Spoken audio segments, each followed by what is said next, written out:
Showbiz Fanatics, Kris Aquino live updates. Narito na. Ano na nga ba ang itsura ngayon ni Miss Kris Aquino? Totoo nga bang bumubuti na ang kalagayan niya? Pero bago yan, kung hindi ka pa nakasubscribe sa Celebrity News, please don't forget to like, share, and subscribe. At hit mo na rin ang bell for more showbiz updates. Of course, ngayong araw nga ay usap-usapan na naman po sa social media ang patungkol po sa pangyayari sa buhay ngayon ni Miss Kris Aquino. Dahil usap-usapan po ngayon sa lahat ng social media platform ang pagbuti nga ng kalagayan nitong si Miss Kris. Sabi po ng isang write-ups, Christopher Min, natuwa sa text umano ni Kris Aquino kay Dolor Guevara, maayos-ayos ang kanyang sitwasyon. So, ito po isang senyales na talagang bumubuti ang kalagayan ni Miss Kris Aquino ngayon. Kaya naman, kung may mga balita pong naglalabasan na si Kris daw po di umano ay pumanaw na at kung ano anik-anik pang mga bad news patungkol sa kanya, sa kanya mismong yung caretaker niya mismo o yung kanyang alalay o yung kanyang assistant ang nagkukonfirma na gumaganda nga ang kalagayan nito. Kris Aquino allegedly texted talent manager Dolor Guevara recently, Christopher Min claim into the latest episode niya sa kanyang Showbiz News Now na. Christy said that Kris reportedly told Dolor that she's feeling better. Yun. So, ibig sabihin, kay Miss Kris Aquino mismo nang galing na talagang bumubuti na po ang kanyang kalagayan. Christy expressed happiness over the Queen of All Media allegedly health update.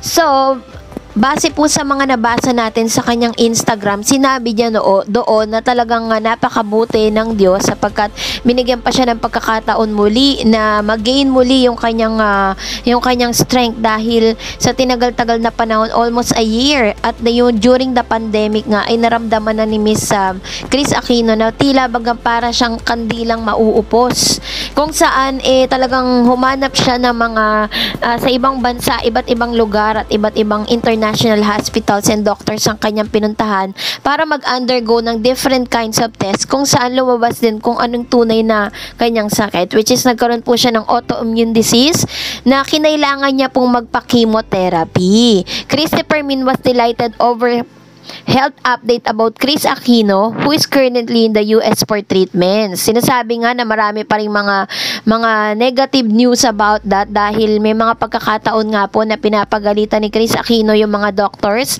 and then kapag hindi niya po nagustuhan yung kung paano po siya gamutin sa isang lugar or isang bansa, lumilipat po siya, which means tama po yung update sa kanya na talagang humahanap or handa siyang gastusin ng kanyang bilyones, makamtan niya lang yung kagalingan na hinahanap niya. In the Showbiz News Now na, sabi niya, natutuwa ako kasi yung kwento nung nakaraan ay nagdugtungan na Tita Dolor Guevara.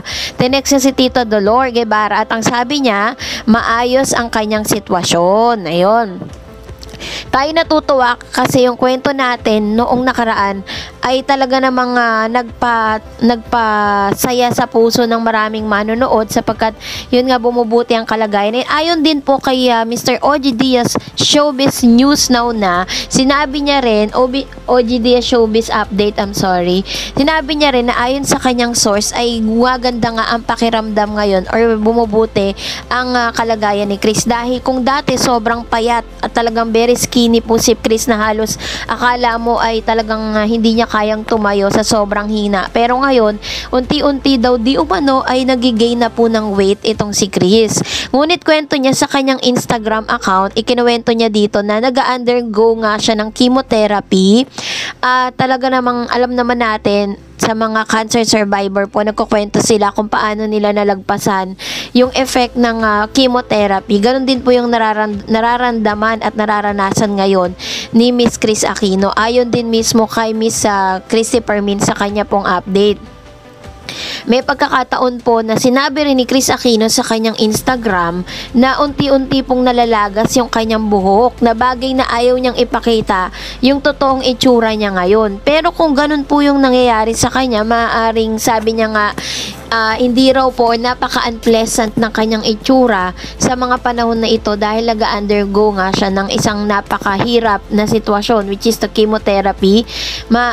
Sinabi niya, inamin niya na medyo nakakalbo na yung kanyang hair hair at medyo nagde-deteriorate yung kanyang skin dahil yun po talaga yung mga effect ng pag-undergo ng chemotherapy. Pero inamin niya din na hindi po siya cancerous. Wala po siyang cancer. Ang tanging sakit niya lang is autoimmune disease na very rare po dito sa Pilipinas, kaya kailangan niya or nangailangan siyang pumunta sa ibang bansa para po magpagaling. Kaya naman ang hiling niya sa nakararami sa kanyang mga fans and supporters, tanging dasal at suporta mula sa kanyang mga followers and fans na talaga na mga isa sa mga rason kung bakit ini-extend pa rin ng Diyos ang kanyang buhay dahil sa dami ng mga nananalangin para sa kanya. So, yun lamang po ang kanyang kahilingan sa nakararami at pinangako niyang babalik siya sa Pilipinas ng buhay at malusog sapagkat handa niyang ubusin yung kanya pong kayamanan para lang pumakamtan niya yung kagalingan na kanyang hinahanap.